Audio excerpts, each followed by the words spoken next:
Today is Sunday, the Tei Shvat. Ariel, I mentioned on Thursday that Shabbos was the Baba Salih's Yortzeit. I mentioned on Thursday that Shabbos was the Baba Salih's Yortzeit. You should just know. So I did your work without even you reminding me. Baba Salih was a very big Mekubal. He was a Baal Moifis, he was a Baruch HaKodesh Golui. But for us, he was a Yid who was completely bottled to the Bemis. And why? Because he was great, that's why. That's the way it works. The great ones appreciate greatness. The in-between ones, if you don't get it, so you don't get that, you don't get it. And I mentioned this on Thursday. I told you some stories. I don't want to repeat the whole thing I discussed on Thursday. But this was a Yid who changed the trajectory of his life based on the Hira from the Rebbe. It's very simple. And he was closer in age to the Frierdiker Rebbe than to the Rebbe. I think he was 15 years older than the Rebbe. He passed away, I don't know, Gimel Mamdal, he was in his 90s. He was older than the Rebbe. He was a tzaddik, he was a Baruch HaKodesh, he was a Makubal, he was a Kodesh V'Toher. And in the very beginning of the Nesias, the Rebbe wrote him a letter and told him to remain where he was. He wanted to move. And the Rebbe said, you have to be where... The Rebbe used to tell all the Gedalim that the captain is the last one to leave the ship. I think he was in Israel at that point. His children were in Morocco, and he wanted to move to America. And of course, the story that I love to tell, and I didn't tell this on Thursday, so I'll add it today, is that the Baba Salih used to come to Brinois, to Yeshivas Tem Chatumim in France, every Elul and Yom Neroim. Did you know that? From Rosh Chodesh Elul till after Yom Kippur, he was in Tem Chatumim in Brinois. He did this, I think, 10 or 11 times in a row. And he used to learn Chassidus with Reb Nissen. He was so nespoil from Reb Nissen. I don't think you could compare Reb Nissen to Baba Salih. It's a different thing. But he had such that acheretz for Reb Nissen. And there were a lot of Sfardish Abocharim. I mean, Tem Chatumim in France during those years was mostly Moroccans. There were no... The idea of traveling from America to a yeshiva overseas was still completely mufrach. It was totally impossible to even contemplate. So it was only the locals. How many families were there? There were the Kalmansons, there were the Volshanskis, there were the Nemenovs, there were the Lapkovskis, and maybe that was it. There was no other Bachrim. There was nobody else. The whole yeshiva was tiny. In Tafshin Tes, and in Tafshin Yud, and in Tafshin Yud Gimel it had 4. Or 14. It ended, it was like you pulled out a plug from a drain and it emptied out. A huge yeshiva after the war. Then it became a nothing yeshiva. The Rebbe did not leave Reb Nissen. The Rebbe did not let Reb Nissen leave. And when you look at it in hindsight, this is my opinion, but that's all it is. Tem Chatumim in France for 2 decades served Moroccans.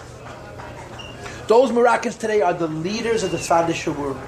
The leaders of the Sfardish world in many places. And the Rebbe did not want they should become Lubavitchers. Dafkanish. They should keep them in Hogim.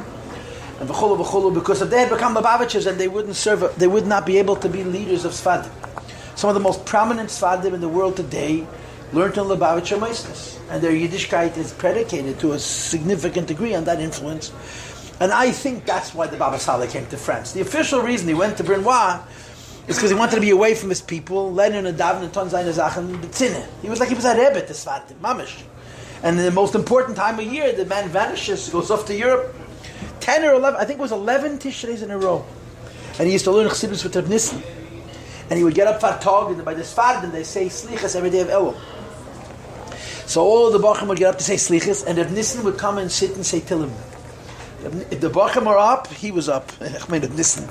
This was a Eved Hashem, Bemis, a Eved Alakim. I don't know what Madrege, we're bevinnen. We verstehen gar nicht von die Sachen. But Reb Nissen would stand when they were saying Slichas with the Baba Salih and say Tillim, he was there. And I think that Baba Salih did this because he appreciated who these Moroccans were. I don't think he came to Brinois for Brinois.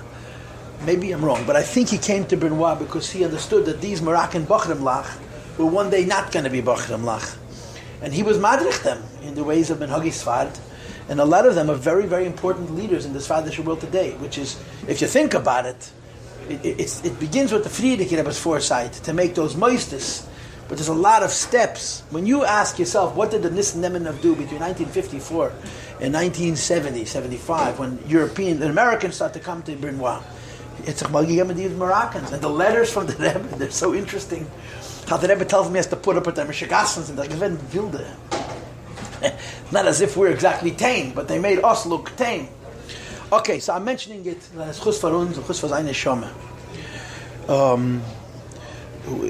We understand and we know that it's dabar echad lader v'lei shnei dabarim lader. A generation, the Rebbe once told, the Frierdiker Rebbe once told the Rebbe about a certain question. The Rebbe asked him, "Vos redst du a Rebbe is not einer." There's only one Rebbe.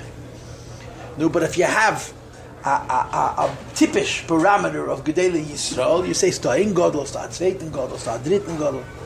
And when a person is makusha to Nasidarein, or a person is connected to the Rebbe, so he's called a zon of la'aroyes rather than a reish la'shewalim, the tail of the lion as opposed to the head of the fox. And I'm not saying this because I'm a fanatic. I'm a fanatic anyway, but I'm not saying it because I'm a fanatic. I'm saying it because it's emes. The Baba Sali's greatness was his bittul to the Rebbe. But let's go. Let's learn Tanya. We're on page Zion Amud Beis, which I guess is page 14. Okay, we've had a lot of interruptions. We've also taken a merry time. The last class I gave you, which I think was 2 Sundays ago, was on Chochmah. And I vowed then, I pledged then, that I wouldn't go back to Chochmah, that today we would do Bina. So just to give a very, very brief, very, very succinct summary, what I told you about Chochmah is that there's 2 parts to Chochmah. There's the proactivity of Chochmah, there's what you do, and then there's the effect of Chochmah, what happens. The proactivity of Chochmah, the action of Chochmah, the Maaseh, the Pu'ula of Chochmah is his battles. When the act of Chochmah is surrendering, right? You learn, and you don't know, and you get stuck. You get stuck. You don't know, and you get stuck. And you admit to yourself that you don't know. But when you say that you don't know, there's 2 things about not knowing. One thing, you don't know because you don't have an answer to a question. Another thing you don't know is you don't even have an approach to answer the question. In other words, sometimes to answer a question you need to have more information, you need to study a little deeper. And sometimes to answer a question you have to push it, create a whole new chokhmah. And if you don't have that new chokhmah, you can't have an answer. And chokhmah is the frustration, is the admission to self, is the surrendering of self to not knowing. And then Chassidus says there's a flash, a barak hamavrik, a lightning, a lichtigkeit that comes from the neshama, because in the neshama all knowledge is. The neshama is full. The neshama is not a chassid. The neshama is a mole. The neshama is full. And his battles of chokhmah, the proactivity of chokhmah, which is the admission that I don't know, and the bittul, the frustration that comes along with that, opens us up to the enlightenment of chokhmah. This is chokhmah. So chokhmah is, to use a chassidus, it's an oir. It's a lichtigkeit. It's an enlightenment. It's a flash. But as I explained to you in the last class, the level of Chokhmah, which is called the flash, is called Yesoid. Yesoid Abba. In other words, Chokhmah, like any Sfira, has 10 Sfiras. There's Kesed of Chokhmah, there's Chokhmah of Chokhmah, there's Bina of Chokhmah, there's Chesed of Chokhmah, Gvur of Chokhmah, then there's Yesoid of Chokhmah, and then there must be also Malchus of Chokhmah. The flash that reaches the consciousness of the person, it's called Yossi. It's the lowest madrega of Chokhmah, the very lowest madrega of Chokhmah. And above Yossi Chokhmah, Chassidus speaks about other levels. The closest, what I have seen, is 3 madregas. There's a madrega called Midas Sheba Chokhmah, and higher than Midas Sheba Chokhmah, there's a level which is called Re'iyah of Chokhmah, and higher than Re'iyah of Chokhmah, there's something called Ma of Chokhmah. But we're going to leave those discussions alone because they're not negated to us. We're going to speak only about Yossi Abba, Yossi of Chokhmah, the flash. This flash is a reichkeit, it's a richness. You have a question and then you have a moment of clarity. So to use a technical oisius, this flash reaches your consciousness because it has oisius. In other words, the neshama knows so much, and we know so little. Why can't we know more than from what the neshama knows if it's our neshama? And the answer is the neshama knows b'derech oir. The neshama knows in a very abstract way. The neshama knows specific pieces of information as they are part of all knowledge. We can't relate to all knowledge because we have a body and we have a brain. which is called a kli. It's a goof. It's a vessel that holds knowledge. If you have a vessel that holds knowledge, you can only hold the knowledge if the knowledge has a vessel. You have a hand. It can touch a physical thing. You cannot touch a spiritual thing with your physical hand. So the brain also has a hand. It's a metaphysical, it's a ruchnistic hand. But it knows, b'derech oisiyes, you have an idea through the words or through the images or through the form that carry that idea. So in your subconscious, there's a lot of Eid HaSeichel. On the highest levels, there's an infinite Eid HaSeichel, a light of ideas, which means your neshama knows all knowledge. And you know nothing. Because the way the neshama knows knowledge is it's lichtigkeit, it's light, oyer. And you cannot, on neshama b'guf, since we are encased within a casing, within a guf, our brain is encased within a casing. The moyach, which is the brain, it can only hold ideas that themselves have a guf. What's the guf of an idea? The words, the form. So Yesod Abba, this flash that we just described before, this flash of Chokhmah, is the beginning of Asius. It's the first madrege where the ideas of the neshama have some kind of word, some kind of a form. And that's why it reaches the consciousness of the person. That's why it reaches you. Your brain is limited. Your brain has a kli, has a vessel, and it only holds other vessels. Through the vessel half, right, an idea is made of words.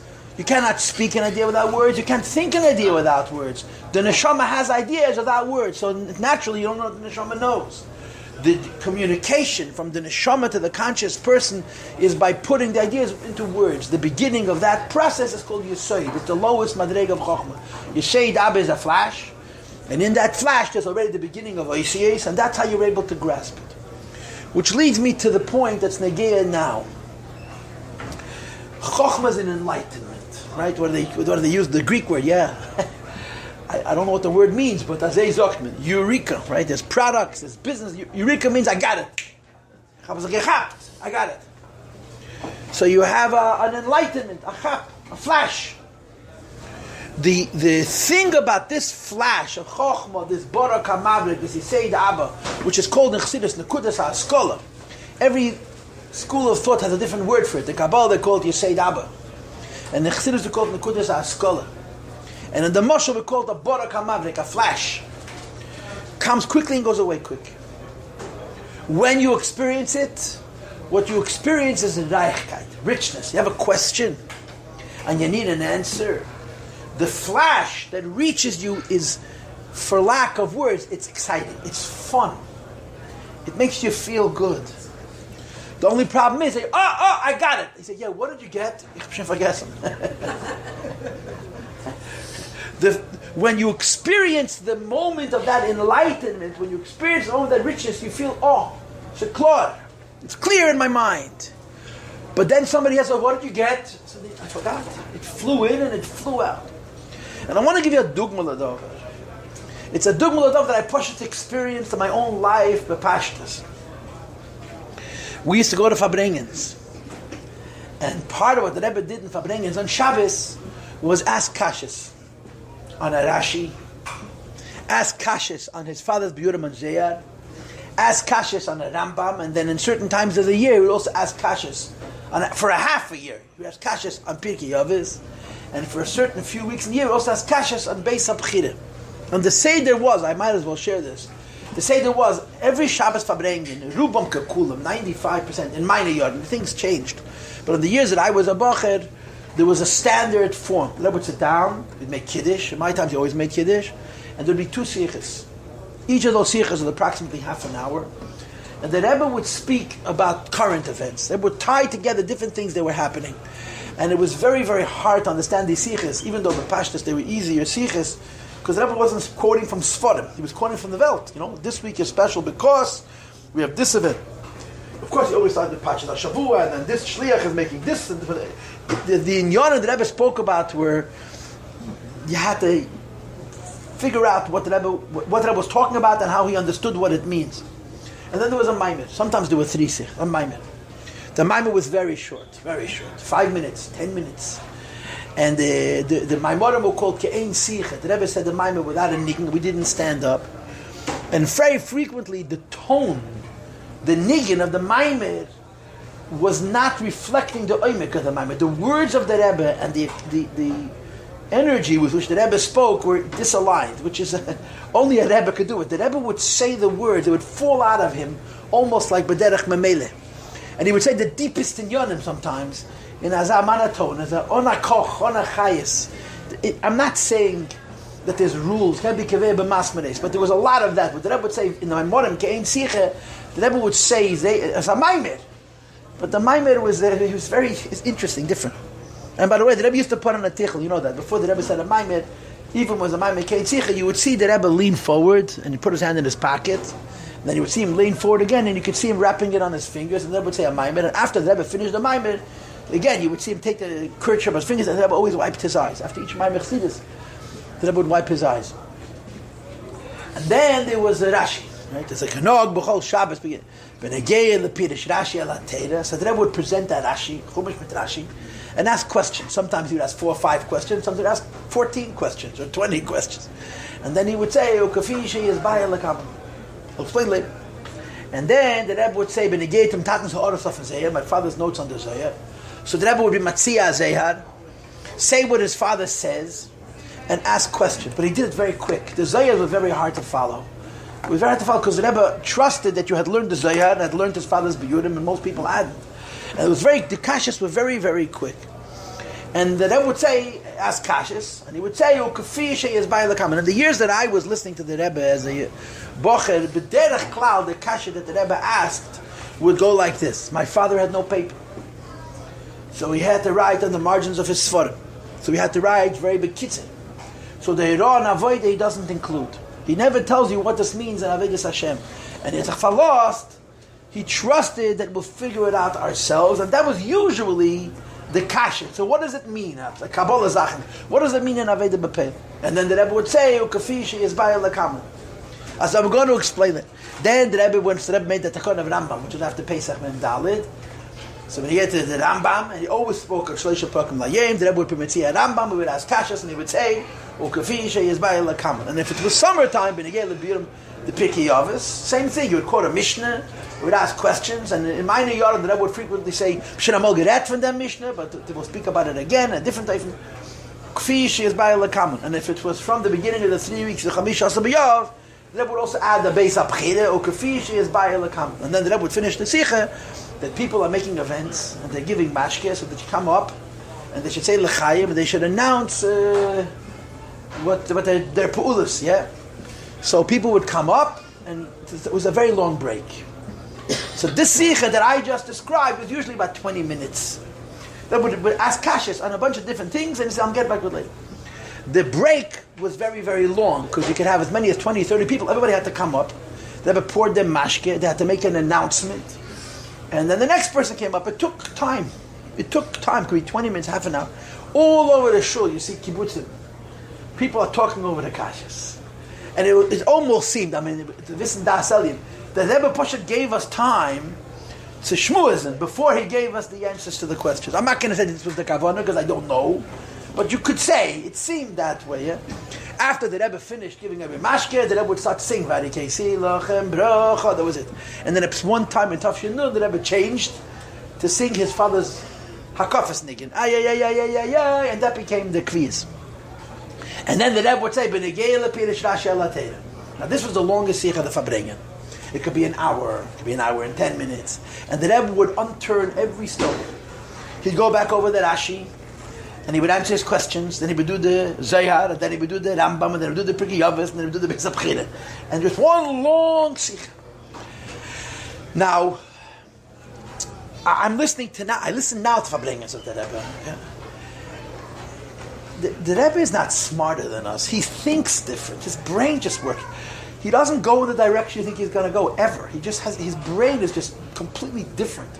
So it's sometimes hard to follow. Even when the Rebbe is being so logical, you have to really think and pay, because you have to not just listen to what he's saying, you have to change your preconceptions, how you think he's going to say it. But this would happen to me, shavua b'shavua, week after week after week.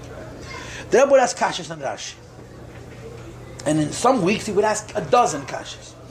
The Rashi could be 2 words, and he has 40. How do you have 14 questions on a 2-word Rashi? I told you this once before.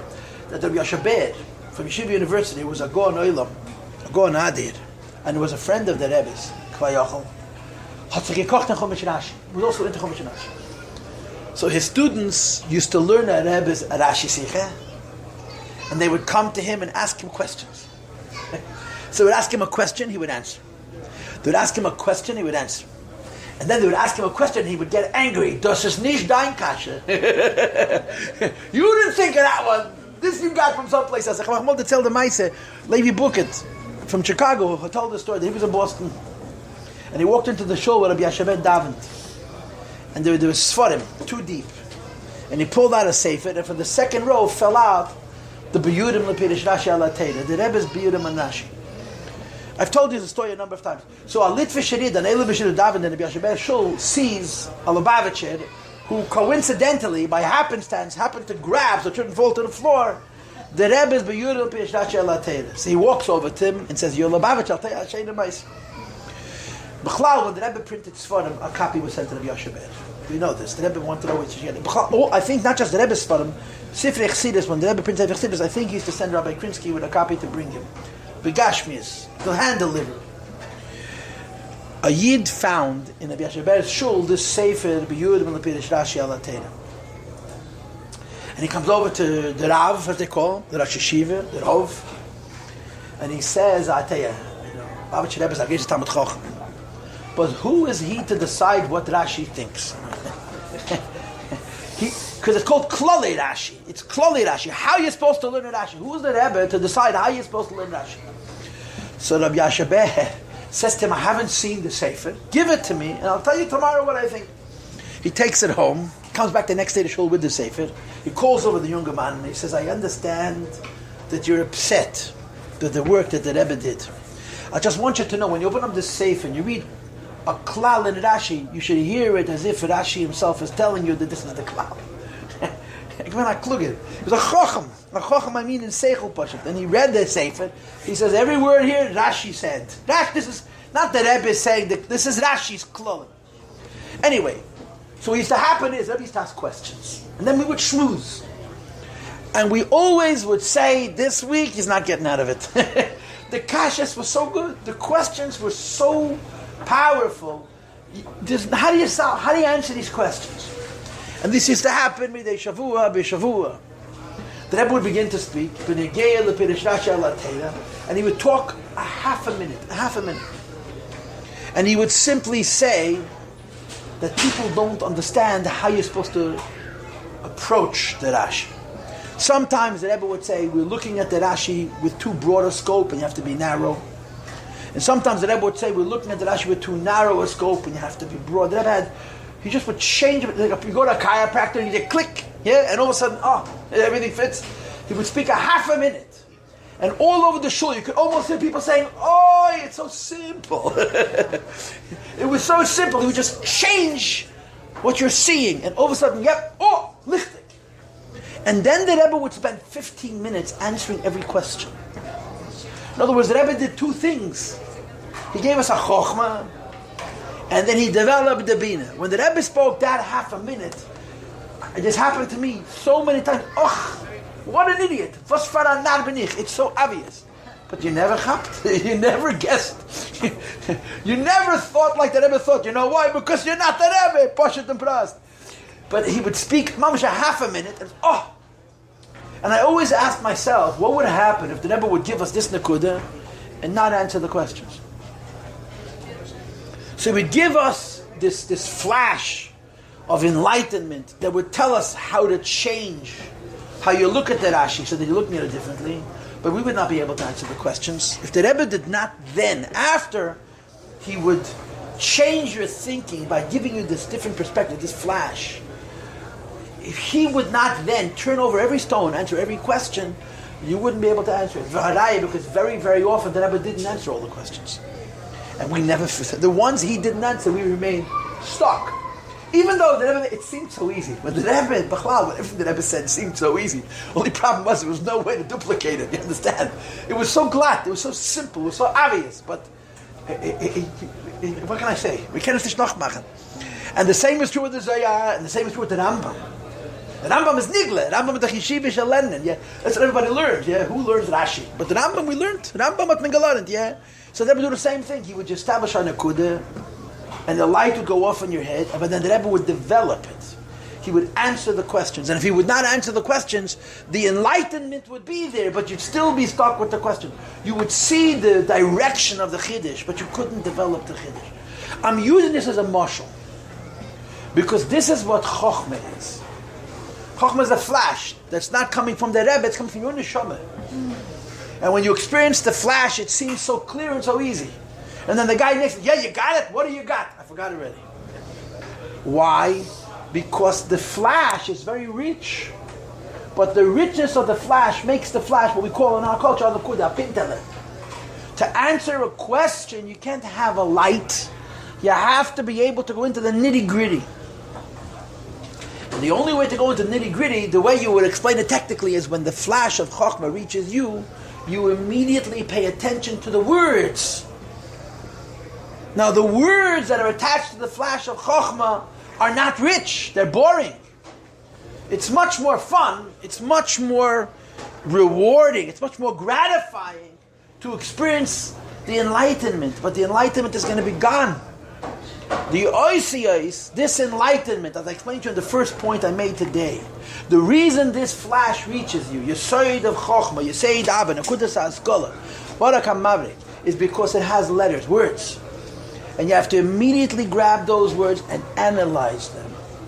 And when you analyze those words, you can begin to open them up and have a bina. But the problem is, there's a cost.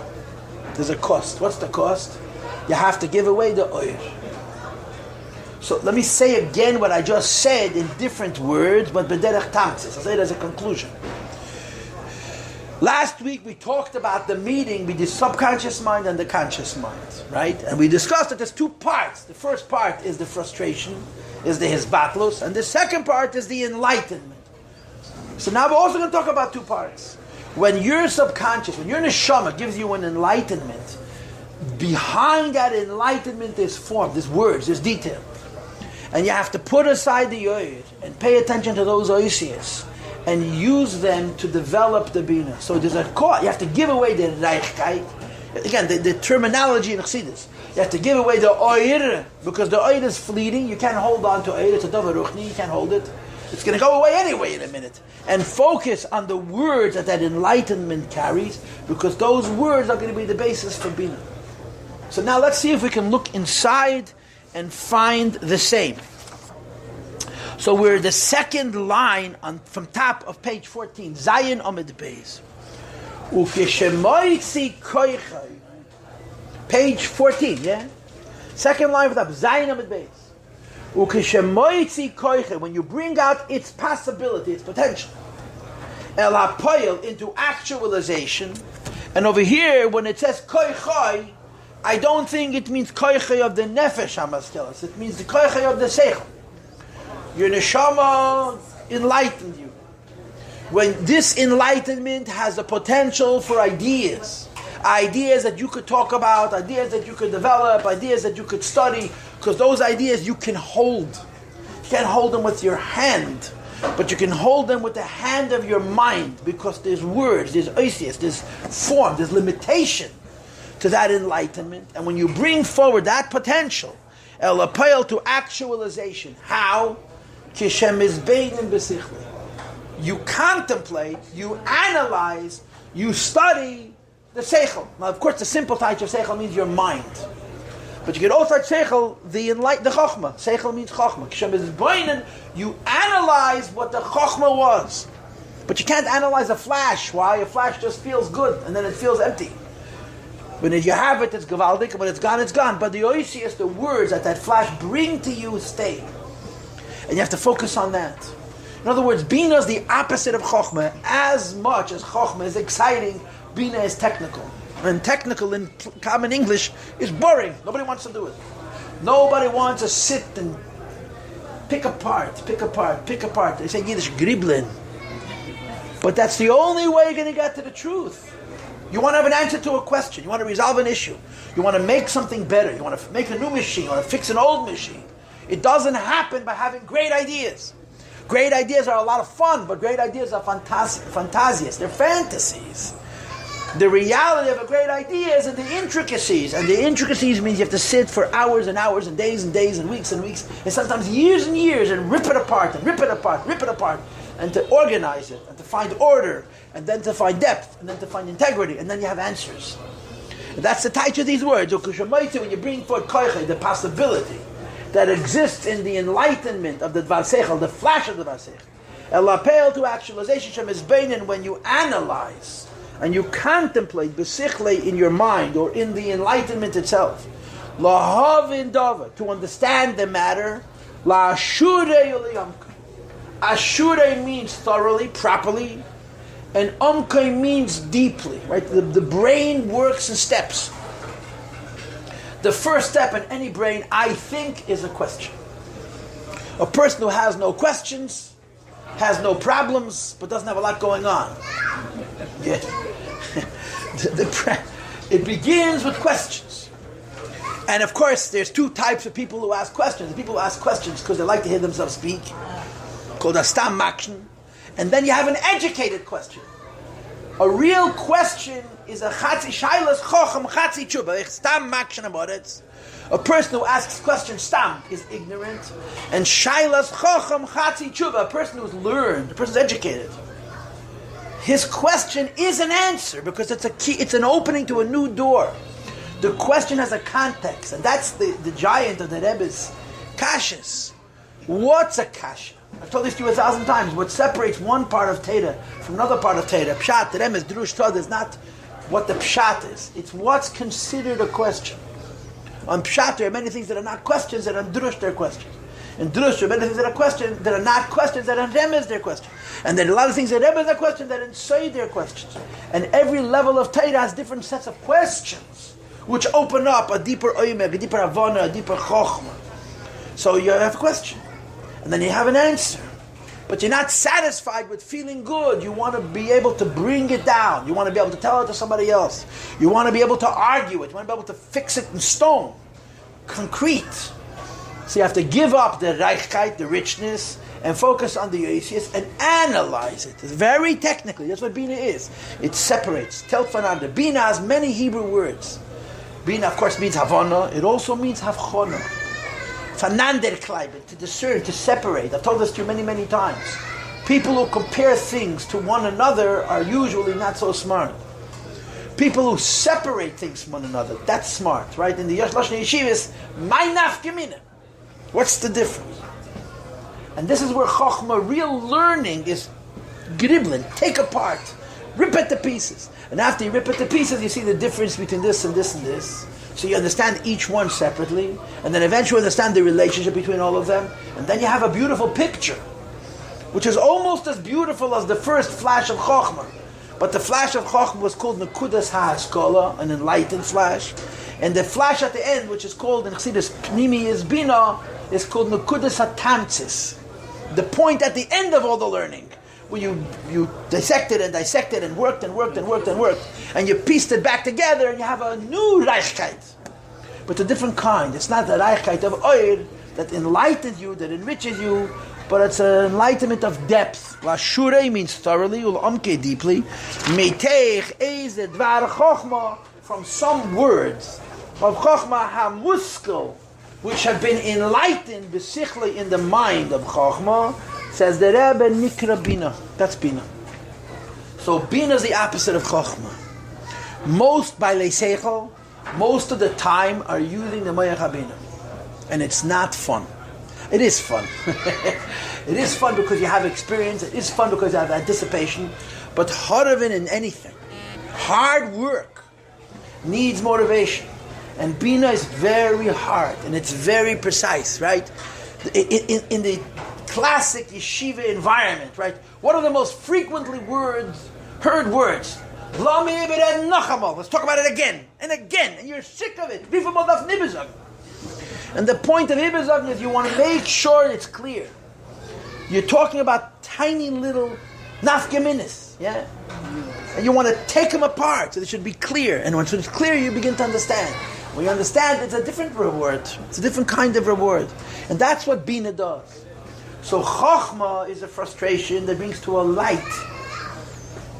Bina, I'm going to use is a control. The opposite of Chochmah is Bina. Why? Because what you do in Chochmah is surrender. You say, I don't know. What you do in Bina is you say, I'm smart. That's what you say. That's why Bina is connected to Yesh. Chochmah is connected to Ayin.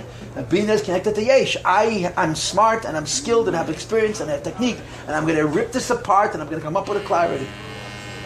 So the proactivity of Chochmah is Bittul. The proactivity of Bina is Yeshes. But in Chochmah, the reward is an oir, is a richness. And in Bina, the reward is a lot of hard work. And if a person has honesty, has integrity, and he works and he works and he works and he works, he comes to a emek hashav, he comes to a real understanding.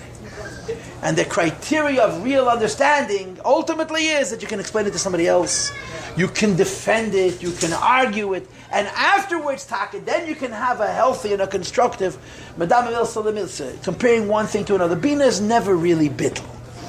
It's closer to bittul, but Bina is always yeshes. Chochmah is bittul. The next bittul is in Malchus. Bina is always, I'm a smart guy, I figured it out. The Nekudas HaTamtzis is closer to bittul, but Chochmah is bittul, but it's a bittul based on enlightenment, and Malchus is bittul. And Malchus is bittul based on a Kabbalah sale, and I don't know anything. Bina is, I'm a smart guy. Okay? So we just did Bina. We just did the Bina. Now, it's very late. When we convene with Hashem next time, we'll probably reread these words again, and proceed. But what happened today was, I spent like 30 minutes, I don't know how long my class was, with an introduction, then a few minutes we read it inside. But it works. I hope that was clear. We'll take a break and then we're going to do Basi Lagani. Okay?